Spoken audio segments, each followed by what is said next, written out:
¿Qué tal? Muy buenos días. Estamos con ustedes nuevamente en Pico de Gallo. Mandamos un saludo a todos los sistemas de televisión por cable, a quienes nos escuchan por radio y a través de eh, todas las redes.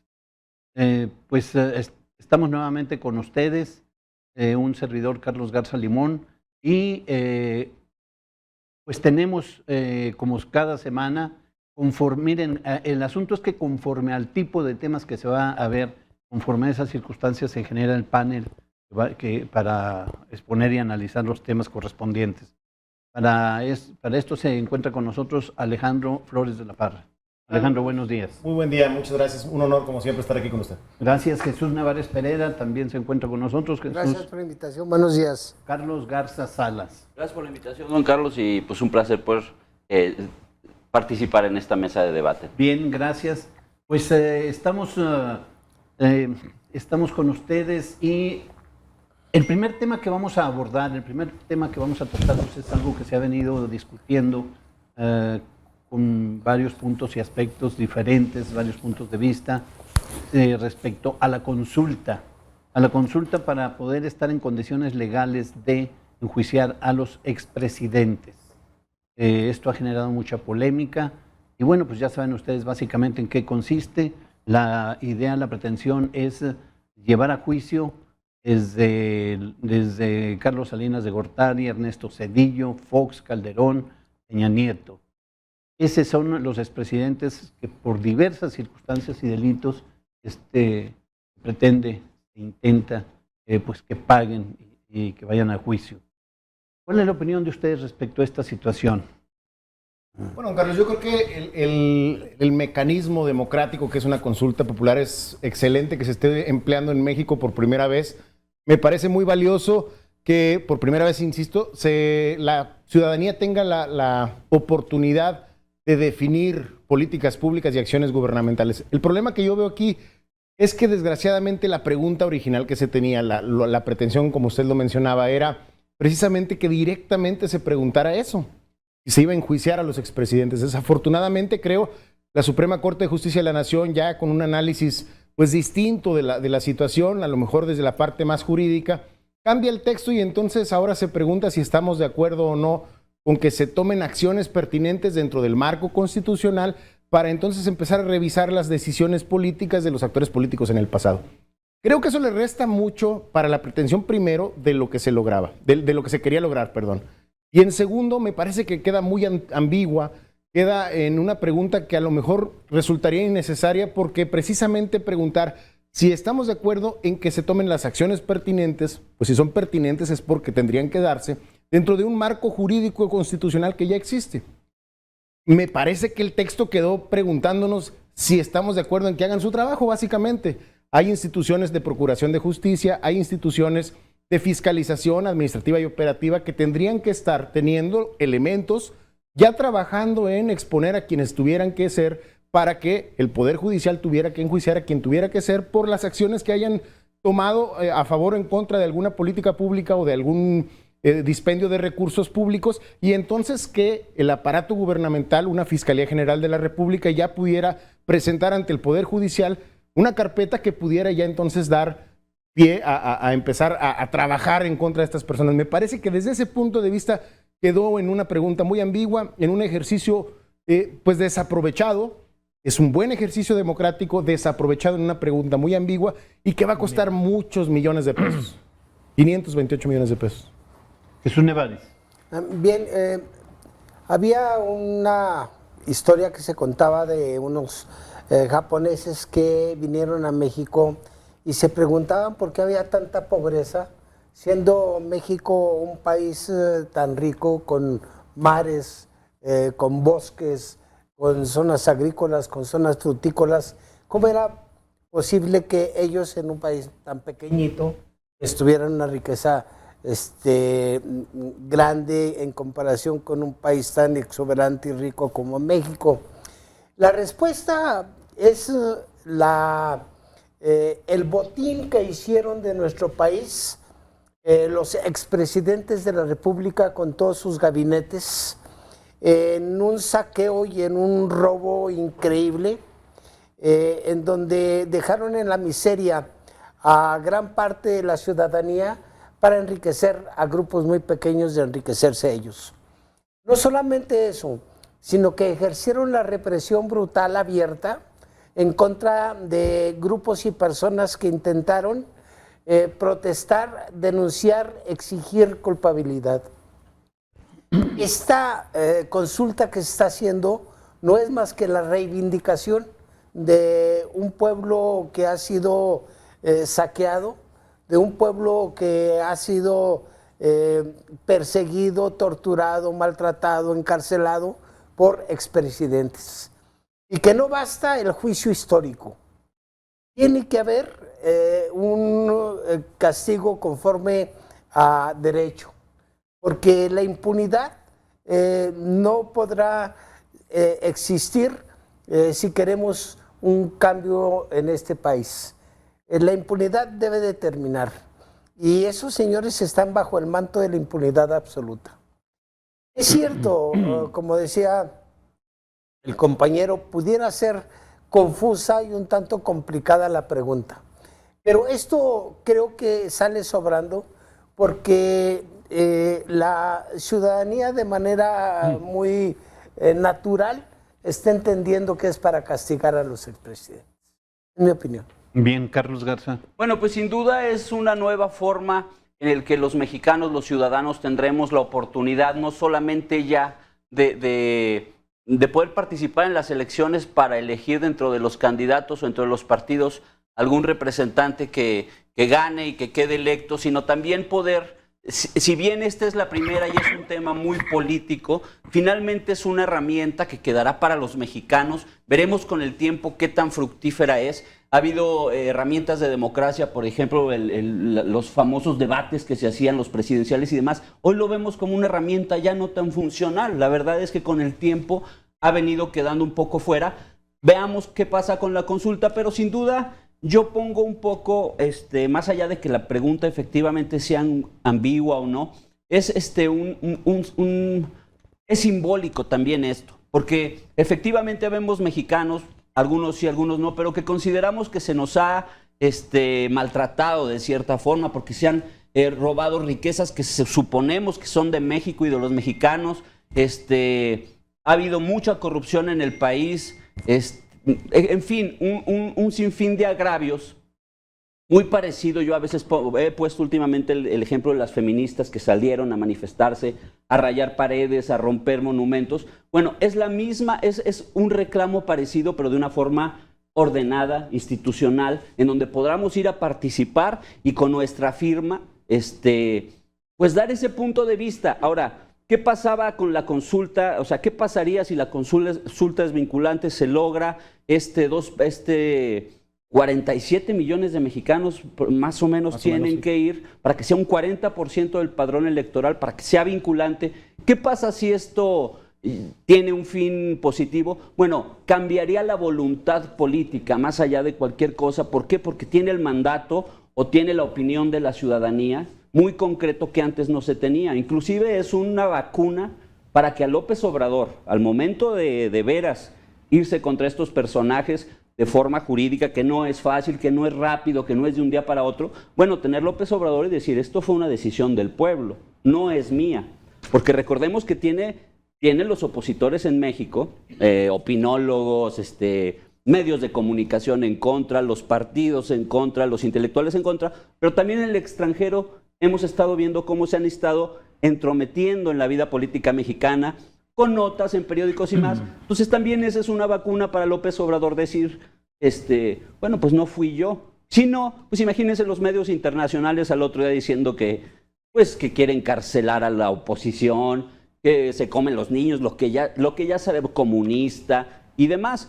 Entonces, en ese sentido, creo que es un acto muy simbólico en el que todos los mexicanos sabemos específicamente a quién va dirigida esa consulta, más allá de que la pregunta sea ambigua. Es muy simbólico. En cuanto al precio, bueno, pues realmente ahora la oposición se preocupa mucho del precio, pero la verdad es que no tiene, por ejemplo, es el 0.0007 de los excedentes petroleros. Recordemos que con Fox, con Calderón estaba a $100 el barril. Esos excedentes nunca se vieron. Entonces, hoy se preocupan de eso, es el 5.5 de lo que se robaron en la estafa maestra. Entonces, probablemente sea una cantidad importante, pero es más importante que los mexicanos finalmente estemos dando nuestra opinión, porque como lo digo, es una herramienta no solamente para hoy, sino será una herramienta para el pasado, que ya los mexicanos sabremos si nos funciona, si la seguimos aprovechando, en qué la aprovechamos, en qué no, y que tampoco será fácil. Recordemos que cualquier consulta de este tipo necesita del 2.5 de las firmas de gente que esté empadronada para poderse llevar a cabo. Entonces, es un ejercicio inédito, veamos cómo funciona, pero desde mi punto de vista es un símbolo político muy importante para el país y para los ciudadanos. Yo quisiera puntualizar. Antes de continuar, vamos a una señal de identificación, regresamos rápidamente. Recuerden, estamos viendo la cuestión de la encuesta, todas las áreas que se presentan en relación a la encuesta para juzgar a los expresidentes. Regresamos en un momento con ustedes.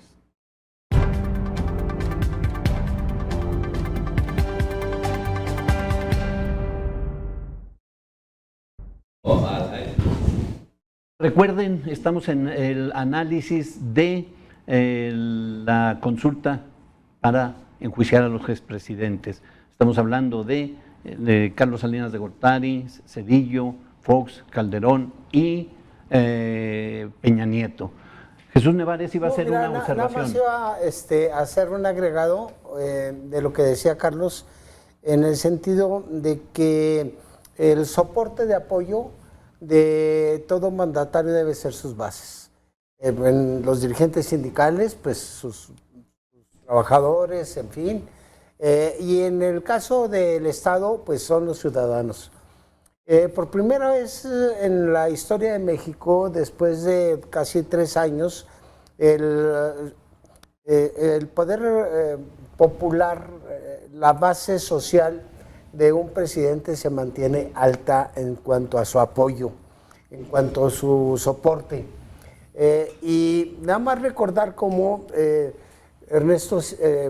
Enrique Peña Nieto, con sus reformas estructurales, no tuvo el apoyo popular, tuvo el apoyo de los partidos políticos que no representaban a nadie, pero era incapaz de decirle al pueblo: ¿estás de acuerdo en estas reformas estructurales?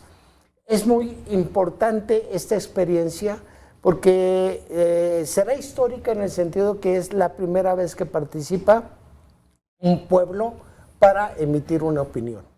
Y pues se debe de respetar y pues de acuerdo a las características de la pregunta procederse en consecuencia. Sería mi...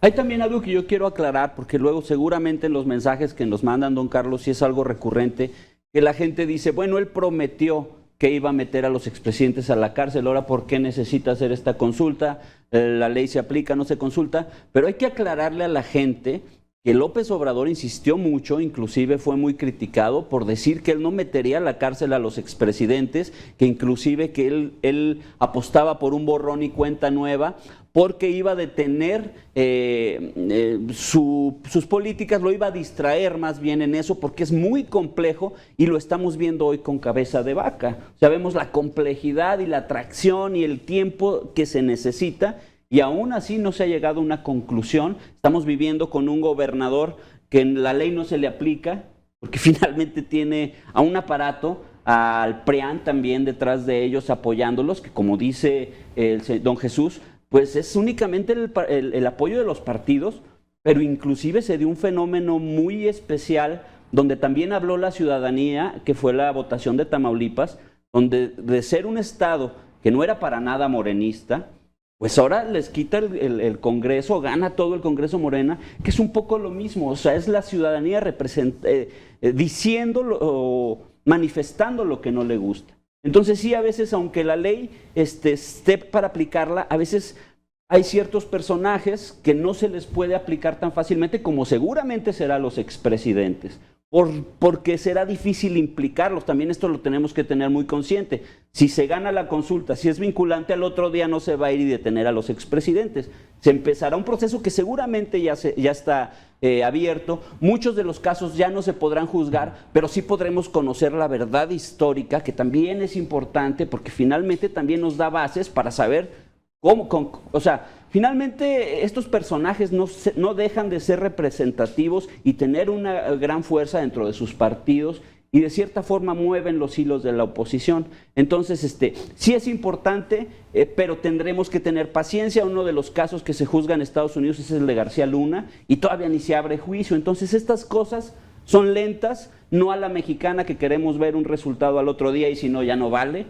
Tendremos que tener paciencia, pero sin duda lo cierro diciendo lo mismo. Es un gran símbolo de la participación, o no. También esperemos a ver si se da, ¿verdad? Una cosa es que nosotros creamos. Pero lo que ha surgido con las votaciones que acaban de pasar, pues se ve todavía muy fuerte el apoyo al presidente de la República, y seguramente, probablemente, la gente acuda a dar su opinión en esa consulta. Lo preocupante que yo veo es que esta consulta ya se hizo en julio del 2018. En 2018 se eligió a un presidente para que tomara decisiones, para que su aparato gubernamental trabajara con el marco constitucional.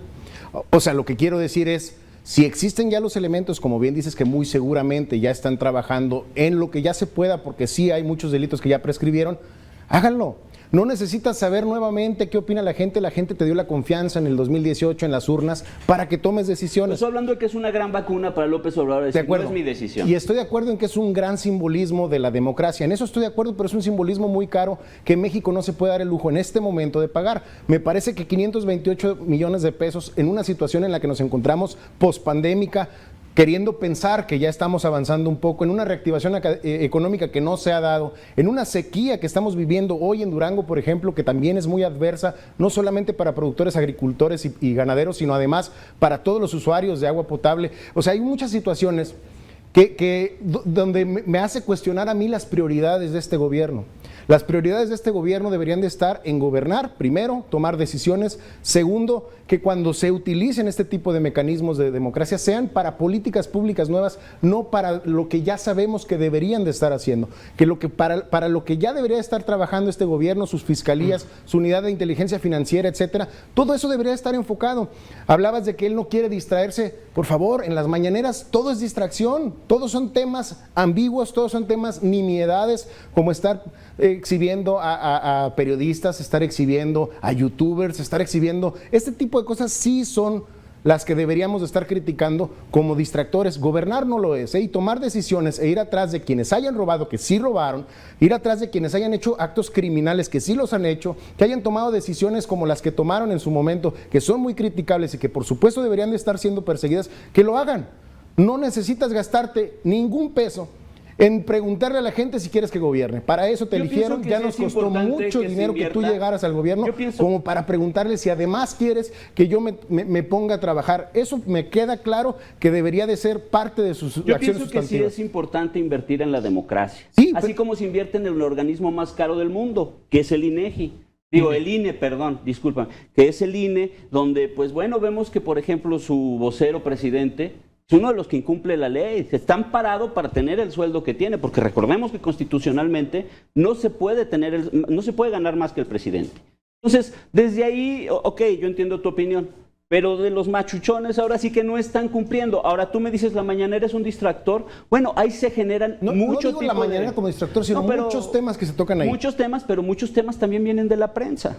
Prensa afina a López Obrador y prensa que no... Pero si tú te prestas a desviar la atención como gobernante... Yo prefiero un gobernante que me esté hablando diario de lo que sucede en el país, o al menos tener yo el cálculo de cómo piensa ese gobernante, no un Peña Nieto que nunca salía. Yo prefiero uno que confíe en lo que yo pueda pensar y no me tenga que incidir en mi opinión. Para eso están las votaciones. Y que se dedique a gobernar. Para eso están las votaciones. Exacto. Ya votaron y le dieron nuevamente un espaldarazo. Con estas últimas... No es verdad de que el presidente use las mañaneras para criticar, atacar o reírse de los comunicadores. No es cierto. En este país hace mucho tiempo que el ejercicio periodístico se cambió por el ejercicio de la casa de errores. Y en ese sentido, si a mí me están casando con errores inventados, tengo todo el derecho de decir esto es mentira, esto es falso. Desde hace casi 3 años, los periodistas de primer nivel, o eran de primer nivel, se han dedicado a hacer mentiras, distorsiones, falsedades para estar atacando al presidente. Y les da un pavor que les conteste. Pero ¿por qué no les va a contestar si son mentiras? Incluso está abriendo ya un nuevo espacio para ver quién es quién en las mentiras que cuentan. Porque no es posible que la sociedad esté bajo una tendencia distorsionante que lo lleva a colocar al presidente en una situación de cuestionamientos con base a falsedades. Entonces, a mí me parece que no es un ataque a los medios de comunicación. La libertad de expresión está dada, como quizá no se había dado en otras partes, en otros modelos o en el modelo pasado, pero tampoco se puede estar permitiendo que se esté confundiendo al pueblo de México. Ahora, también los otros presidentes... Vamos a una señal de identificación, regresamos en un momento nuevamente con ustedes.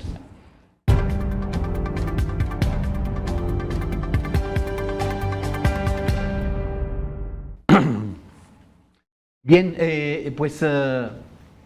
ahora, a mitad de semana, nos sorprendió Andrés Manuel López Obrador cambiando a la titular de la Secretaría de la Función Pública, Irma Eréndira Sandoval.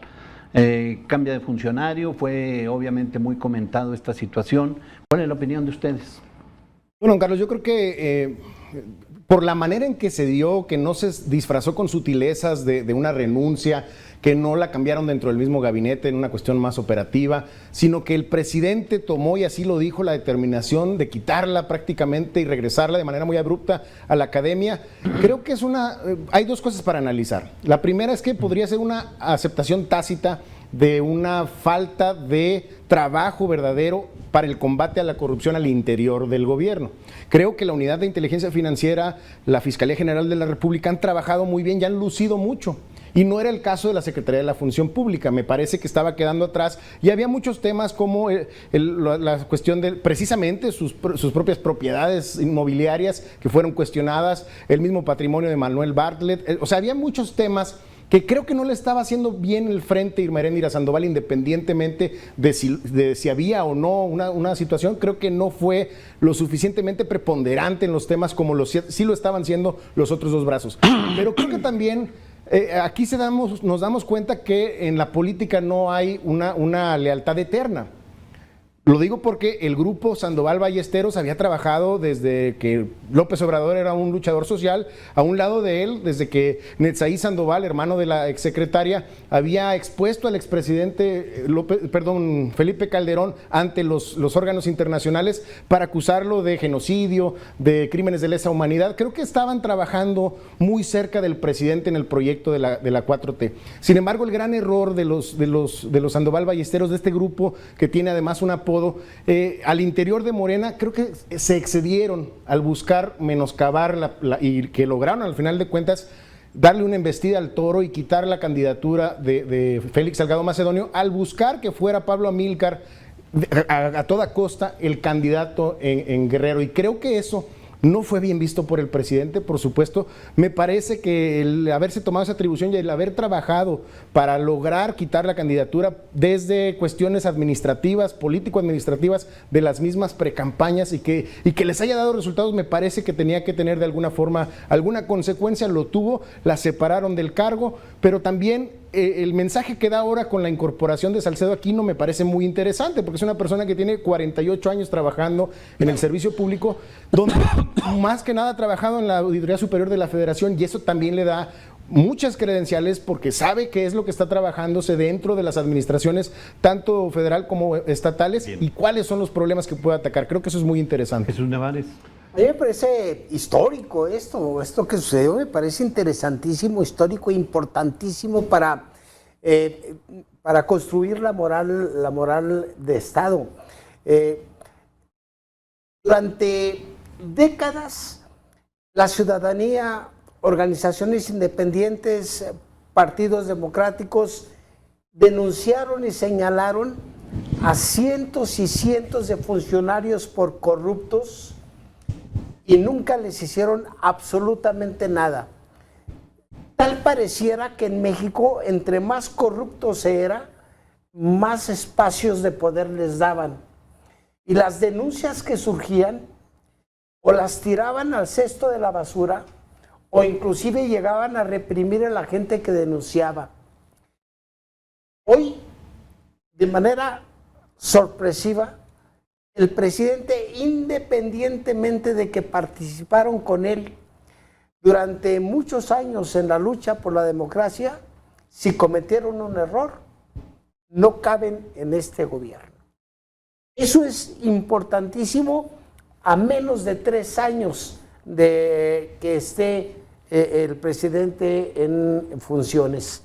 Cuando antes se habían décadas y décadas de denuncia y lo único que se encontraba uno era un enriquecimiento brutal de la gente que abusaba de su puesto para robar el dinero del pueblo. Hoy, independientemente de las causas por las que haya sido de baja la señora Heréndira Sandoval, se da el mensaje de que la honestidad en este gobierno será una de las pautas reales, no inventadas, y quien esté al margen de ello pagará las consecuencias. Me parece que es un mensaje de que no se va a tolerar ningún tipo de situaciones de deficiencias o de corrupciones, independientemente de sea quien sea. Es algo que por primera vez se da en la historia de México, porque efectivamente antes sí se mandaron gentes a prisión. Era únicamente para bajar la presión social, como venganza política, para taparles o impedirles su carrera política, o incluso como una forma de venganza con agravios personales. Pero no era con una idea de moralizar al Estado. Y en este caso me parece que el mensaje es muy importante para todo el gabinete y para darle confianza a la ciudadanía de que tiene un gobierno más honesto. Bien, Carlos Garza. Bueno, pues se ha especulado mucho, la realidad es que se ha especulado mucho sobre la salida de Irma Heréndira Sandoval. Efectivamente creo yo que hubo un rompimiento porque, pues más allá de todo lo que se ha especulado, ayer yo leía una columna de John Ackerman, su esposo, que ha sido activista pro Morena y demás, pues tirándole fuerte a Morena, como que algo ahí sí hubo un rompimiento fuerte, pero abonando un poco y ya para no repetir lo que dijeron mis compañeros, un poco ahorita que decía don Jesús del rompimiento y de cómo se manifiesta López Obrador en este sentido, pues hay una historia, no como presidente, pero sí recordemos, por ejemplo, el señor de las ligas, Bejarano, que ya no era un funcionario en el gobierno de López Obrador, más bien era de Rosario Robles. Pero desde ahí quedó totalmente excluido de cualquier templete, de cualquier política, de cualquier cercanía con López Obrador. Segundo caso, uno muy cercano a él, Fernández Noroña, un hombre muy cercano a las políticas de López Obrador, muy pro López Obrador, inclusive fue el que acuñó la famosa frase, es un honor estar con el Obrador.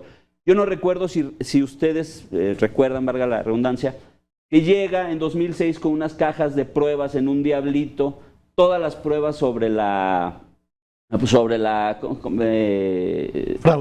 fraude electoral, llega con diablitos de cajas, y cuando llega la prensa abre las cajas y no había nada en las cajas. Desde ahí hubo un rompimiento total con Fernández Noroña. El último, su jefe de campaña durante toda la ruta del 2018 para llegar a la presidencia, un hombre inseparable, no recuerdo ahorita su nombre, pero también hace una boda fifí que no le gustó al presidente y a partir de ahí no lo hemos vuelto a ver. Entonces, se me hace que es lo mismo que pasará si es que incurrió en actos de corrupción. Irma Heréndira Sandoval ha sido señalada por muchas cosas, sus propiedades que tuvo antes de llegar a la función pública, lo cual creo yo no hay mucho que escarbar ahí, son propiedades caras, porque efectivamente tú ves un departamentito en la Ciudad de México y te cuesta 5 millones de pesos. Entonces, pues es en esa tesitura. Habrá que esperar a ver qué pasa, pero sin duda creo que el presidente de la República, como bien lo dice don Jesús, a veces pone una barrera y rompe definitivamente con gente que no abone, y en este sentido pues se me hace una buena señal del gobierno, ¿no? Bien, vamos a una señal de identificación o podemos seguir. Vamos a una señal de identificación, regresamos en un momento. Les adelanto, vamos a analizar el cambio que se generó también del responsable nacional de todos los programas sociales. Que por cierto, el cambio que por quien se cambió es una persona de aquí de Durango, Carlos Torres Rosas. Regresamos en un momento con ustedes.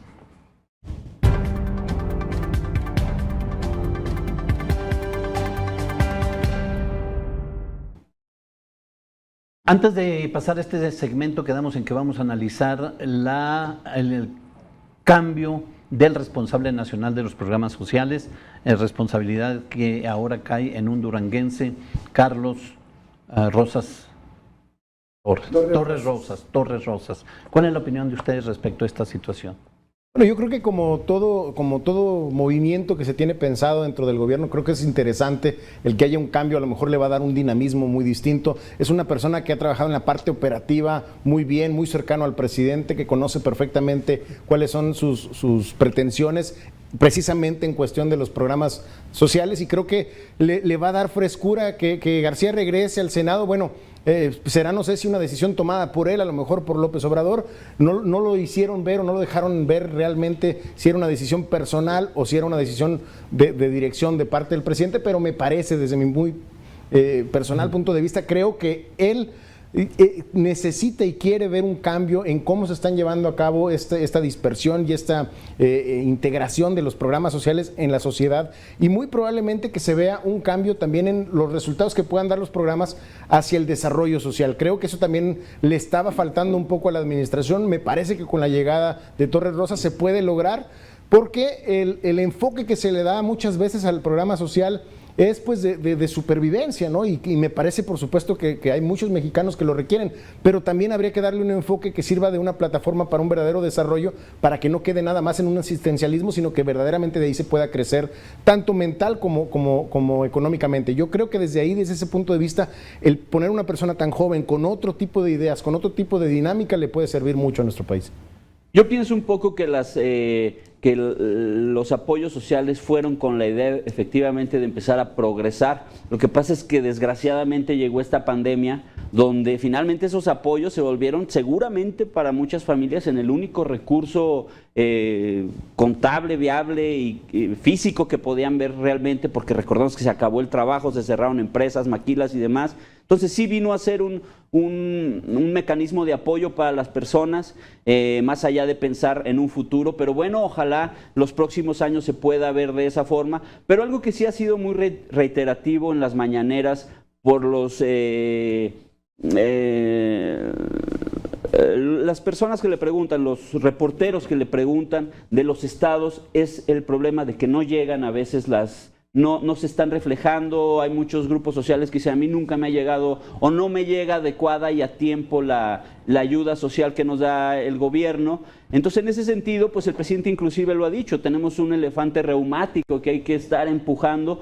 Ojalá ese cambio sea en ese sentido y se empiece a agilizar esto que en los estados, o al menos aquí en Durango, no hay a veces ni a quién preguntarle. O sea, es algo de lo mismo que hablaba también John Ackerman, de los problemas que tienen Morena y las políticas del presidente para llevarse a cabo. Entonces esperemos, no solo por la cercanía con Durango, que nos ayuda a Durango, sino que a la sociedad en su conjunto en México esto se empiece a agilizar, porque sin duda hay un gran retraso económico, hay una necesidad social muy importante, más ahora pospandemia, si es que se acaba, si es que esto ya, como parece, tiene un destino hacia su fin. Pero bueno, será interesante, don Carlos, será interesante ver cómo se desarrolla este personaje, y ojalá de veras a Durango le pueda de cierta forma, a lo mejor no directamente, pero sí ayudar en ese sentido. Nevares. A mí me parece que en un país con mucha pobreza, las políticas sociales son fundamentales para llevar estos alicientes a la ciudadanía. Si el sistema estaba teniendo problemas para su ejecución, creo que es acertado que el presidente cambie de equipos y ponga nuevas ideas que fortalezcan los programas sociales y cumplan más con su cometido, porque definitivamente es importante que como pocas veces o nunca se había hecho, que sean directas los programas sociales a quien los beneficia en el campo, en la ciudad, en los jóvenes, en los estudiantes, en las amas de casa, en fin, pero que si había algunos huecos que no cumplían con esta finalidad, creo que es importante, es necesario y quizá urgente que se hiciera este cambio. Y bueno, pues debemos los duranguenses estar orgullosos de que un duranguense se haga cargo de esto. Bien, vamos a abordar otro tema que nos parece de suma importancia para el país. Miren, esto se ha venido registrando sobre el precio del barril del petróleo, un cambio muy importante, de manera de que va a incrementar nuestros ingresos en el precio del barril un 70% más o menos. En el presupuesto de egresos de este año, en el 21, presupuesto de egresos, se estimó el precio del barril y eso muy a la alza en 41 dólares, el precio del barril. Actualmente ya casi está llegando a 70. Esto sacado del mes de mayo, este precio, y sigue a la alza el precio del barril. ¿Qué significa esto? Bueno, significa un ingreso extra a lo considerado ahorita de 350, 400 mil millones de pesos. Esto está incrementándose cada vez más, está yéndose a la alza y pues estamos ahorita, puede esto rebasar de manera considerable. ¿Qué significa esto en términos reales? Bueno, pues significa evidentemente la creación de implementación de obras, de programas que sirvan en generación de empleo, que fortalezcan la economía nacional, que permitan de una manera más rápida salir de la crisis en la que nos encontramos. Esto genera un rebote en el Producto Interno Bruto de aproximadamente el 25-26%, que conforme al porcentaje que bajó, rebota, se empareja y se va arriba más o menos 5 puntos. Más o menos 5 de la pérdida de la pérdida del Producto Interno Bruto en el mes del 21, generado por la pandemia. Esta pérdida, ahora hay un cambio ahí importante, que les digo, es la caída, rebota de la caída y está arriba 5 puntos hasta ahorita. Esto habla de que estamos en una mejora económica importante, que estamos saliendo mucho más rápido de la crisis generada por la pandemia, de esta crisis, de tal manera de que estamos en una situación inédita. Ahora sí, el Banco Mundial de Crédito, calificadoras internacionales han estado reconociendo la política petrolera de México. Recuerden que en el 2021 México se genera un conflicto con, bueno, sí se sale porque nunca ha pertenecido, sin embargo, la OPEP genera las políticas petroleras y le exigieron a México que bajara el volumen de la producción de petróleo. México no lo acepta, el volumen diario. Se genera un conflicto allí fuerte que entra al rescate, recuerden ustedes, Donald Trump. Bueno, con esta política que siguió México, haberse amarrado en que yo no bajo, no puedo, estamos en condiciones de desarrollo, de fortalecimiento de nuestra economía, y con la planta que compró en Estados Unidos, la planta Shale Gas. Shell, pues fortalece de una manera importante nuestra economía. Nuestra economía de verdad que va a ser importante para que pueda salir de esta crisis en la que nos encontramos. Entonces esta es la situación, 400,000 millones de pesos que ingresan a las arcas que no se tenían considerado y todo lo que se puede hacer con eso y sigue a la alza. De tal manera de que, bueno, pues esta es la situación, les pongo, ¿cuál es la consideración de ustedes? Pero, don Carlos, es muy importante, precisamente tomando como antecedente y como marco el cómo estábamos viviendo una situación muy adversa en la cuestión del Producto Interno Bruto de nuestra economía. No teníamos prácticamente de dónde agarrarnos para salir a flote y creo que este movimiento a la alza en los precios del petróleo creo que le da una gran bocanada de aire al gobierno, no solamente al gobierno sino a la sociedad mexicana, porque al final de cuentas el crecimiento económico sí le va a beneficiar al gobierno porque va a tener mayor presupuesto con el que podrá realizar más obra y podrá realizar mucho más acciones positivas y sustantivas en favor de la sociedad, pero la sociedad misma va a lograr con este tipo de acciones y con este nuevo presupuesto del que se puede presumir hoy en día, creo que sí nos va a dar una inyección muy necesaria para una reactivación económica que no se veía de dónde podía ser, no en México, sino en el mundo. Creo que todos los países del mundo estaban preocupados.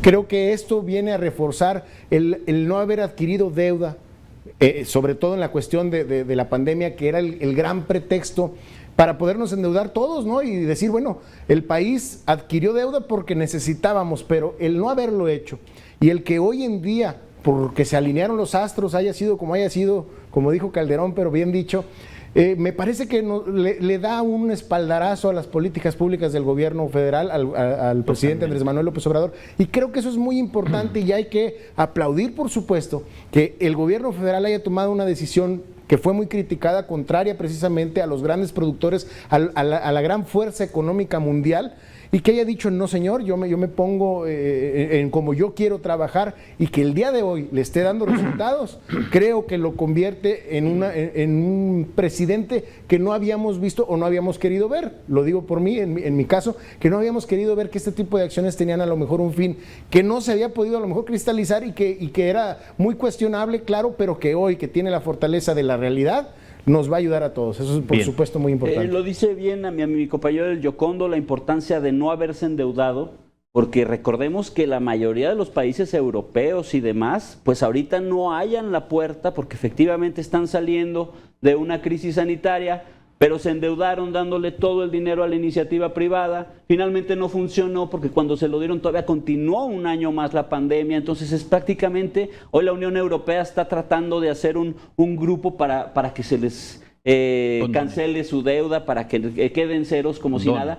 Y eso seguramente no va a pasar porque sabemos que el mundo no se mueve así. Entonces, efectivamente, es un acierto en las políticas del presidente López Obrador, porque recordemos que las políticas de los anteriores gobiernos era desmantelar Pemex, con cosas tan inauditas como haber comprado esa famosa o haber sido socio de esa famosa planta de Shale Gas en Estados Unidos, donde el gobierno prácticamente de Salinas de Gortari hace un contrato donde jamás verán un solo peso. O sea, ¿qué país hace ese tipo de negociaciones? Ok, compro una planta, me quedo con el 49%, pero jamás voy a ver ningún peso porque tú lo vas a administrar, Shale Gas. Entonces, pues ahí nos quedaban muchas dudas a los mexicanos. Hoy, a diferencia, se hacen este tipo de planteamientos que resultaron, que también hay que decir que este precio, y también se dice mucho que los programas sociales, don Carlos, solamente ayudan a los pobres. Pero este incremento en las tasas en el precio del barril también sube considerablemente la gasolina. Y es ahí donde el gobierno también está subsidiando el precio de la gasolina para que a todos en nuestro conjunto, porque todos, ricos y pobres, utilizamos gasolina, tengamos también ese subsidio para tener una gasolina barata en el país. Eso, Nevares, de manera rapidísimo. Hacemos los mejores votos porque este incremento de precio del petróleo que pudiera llegar a los $100 por barril, tenga un impacto social importante y ya independientemente de que tengan la peor de las rabietas quienes estuvieron robando el petróleo o el producto del petróleo para nuestro país, que ahorita han de estar pero con la bilis desparramada porque no van a tener un solo centavo. Ojalá que esto sirva para que nuestro país tenga respiros económicos, sobre todo en la pequeña y mediana empresa, que es la que genera empleos. Bien, pues esta fue la participación de los exponentes en Pico de Gallo. Esperamos que, por cierto, tuvo una felicitación usted, Alejandro, por su intervención tan valiosa. Muchas gracias. Nos despedimos de ustedes, les agradecemos su participación. La próxima semana estaremos nuevamente con un programa de su absoluto interés. Bueno, no, ya nos prohibieron. No tengo nada. Estamos con ustedes la próxima semana, un servidor Carlos Garza Limón. Hasta el próximo sábado. Que tengan muy buen día.